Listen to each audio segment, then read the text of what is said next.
Before many babies can say bird, they can make an adult find one with a single finger. That is the conflict. The child does not yet control the word, but already controls another person's attention. Why does pointing commonly arrive before stable speech? Because a point can identify something in a shared scene without naming it, and the adult's response can turn that tiny movement into the opening turn of a conversation. First, the title needs a small correction. A baby without clear spoken words is not a blank page waiting for language to begin. Eye-tracking experiments show that infants from 6 to 9 months can understand some common nouns. They are also practicing the sound system through babbling. In one study that followed 46 infants monthly, babble onset predicted first words, while pointing onset predicted later word comprehension, rather than first word timing. So pointing is not the mouth, starter motor, and the sequence varies from child to child. The useful generalization is narrower. Pointing often becomes communicative before a child has a stable, expressive vocabulary. Watch what happens after the finger extends. The infant often checks the adult, then returns attention to the object. That creates joint attention, which means two people coordinating their attention around the same external thing. The structure has 3 corners: child, partner, and referent. A point is like dropping a pin on a live map, except the map is the room both people occupy. Researchers tested this social structure by changing how an adult responded when 12-month-olds pointed toward an interesting event. In one condition, the adult looked between infant and event and shared interest. In others, she attended only to the event, only to the child, or to neither. The infants changed the frequency, duration, and persistence of their points with the adult's response. Merely looking in the right direction was not the same as joining the infant in the moment. That supports recipient-directed communication, although researchers still debate how richly infants represent another person's mind. The next surprise is that pointing is not one message. Imperative pointing means using the gesture to request an object or action, roughly, give me that. Declarative pointing means directing attention to share interest, look at that with me. Infants can also point to provide useful information, such as where something is. And experiments suggest that pointing can seek information from an adult who has shown they are knowledgeable. The finger is doing customer support before the child has learned the menu. Those English glosses are explanatory shortcuts, not transcripts of infant thought. Pointing is a deictic gesture, which means the visible context supplies much of the reference.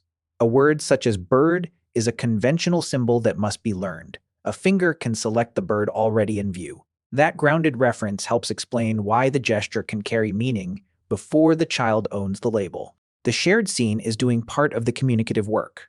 It narrows countless possible meanings to the object, event, or place under the fingertip. The gesture supplies the where. A learned word can later supply a portable label that still works when the bird is no longer visible. Pointing and language are not merely neighbors on a milestone chart. A meta-analysis combined 25 studies involving 734 children and found a concurrent correlation of 0.52 and a longitudinal correlation of 0.35. In plain English, children who were further along in pointing also tended to be further along in language, and early differences carried some information forward. But correlation is not a tiny causal arrow hiding inside the statistics. The kind of point mattered too. Declarative and general pointing were related to language. In that analysis, imperative pointing was not reliably related. In a smaller longitudinal study of 10 children, objects first indicated in gesture often entered speech later. Gesture plus word combinations that expressed 2 ideas also appeared before 2 word combinations. Another study found that gesture use at 14 months predicted vocabulary size at 42 months beyond early parent and child word use. These patterns make pointing informative, but they do not turn one child's pointing schedule into a diagnosis or destiny. Now, the relationship has a plausible mechanism. In observations of 10 mother-thefting child pairs, every mother translated at least some of her child's gestures into timely spoken language. The child selected the topic. The adult supplied a word or combination relevant to that topic. The gesture did not contain the word, but it changed which words arrived next. That makes the exchange a genuine turn, but not a miniature word. The infant contributes a target and a reason to respond. The adult can contribute the conventional form. Meaning is divided across gesture, shared attention, and reply. A separate set of experiments with 108 infants tested learning in the moment. 18-month Olds learned a label more successfully when it named an object they had just pointed toward. 12-month olds did not show that advantage, and 18-month olds lost it when the experimenter labeled a different object. The effect was tied to the pointed referent, not to a general burst of learning readiness. So pointing can create a loop: select, respond, label, learn. It is one useful loop among many, alongside babbling, listening, memory, and ordinary social experience. Pointing is remarkably widespread in the human samples researchers have compared. In one standardized study, 96 caregiver 14 infant pairs from 7 cultural settings encountered interesting objects together. Index, finger pointing appeared in every sampled setting, and most infants in the central 10 to -14-month range used it. That is strong breath, not a license to declare every culture identical. Even the geometry of the gesture has an unresolved origin story. The touch hypothesis means a point may be organized less like an arrow and more like a long-distance touch. Experiments support that interpretation, but they do not settle how infants acquire the gesture. Longitudinal work also links later index finger pointing with earlier showing, whole hand pointing, point following, caregiver pointing, and non-social finger use. The cautious answer is an interaction among motor control, attention, social experience, and learning. So do not build the human story on the claim that other apes never point. Captive chimpanzees can develop intentional pointing without explicit pointing training, especially when communicating with human caregivers. Their rearing environment matters, which is precisely why captivity cannot be ignored. In one comparison involving 44 human infants and 12 great apes, both groups could request desired objects. But they used different strategies. The apes approached the object. The infants often stayed back and directed the adult with an index finger.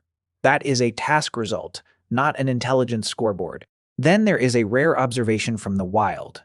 In 2022, researchers reported one adult chimpanzee holding out a leaf and repositioning it until her mother looked.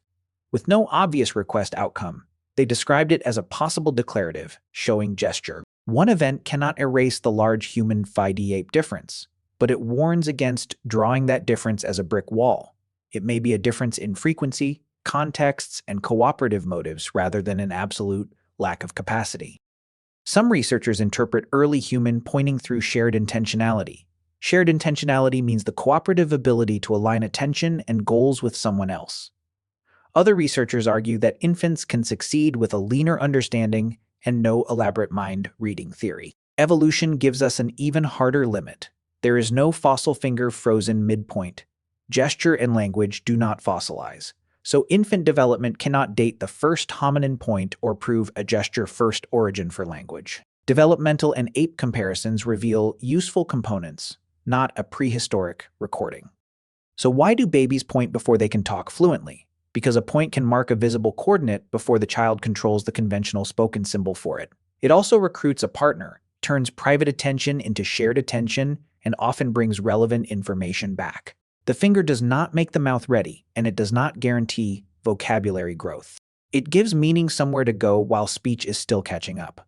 When the baby points at the bird and checks your face, the first achievement is not a word. It is a world that two people now know they are looking at together.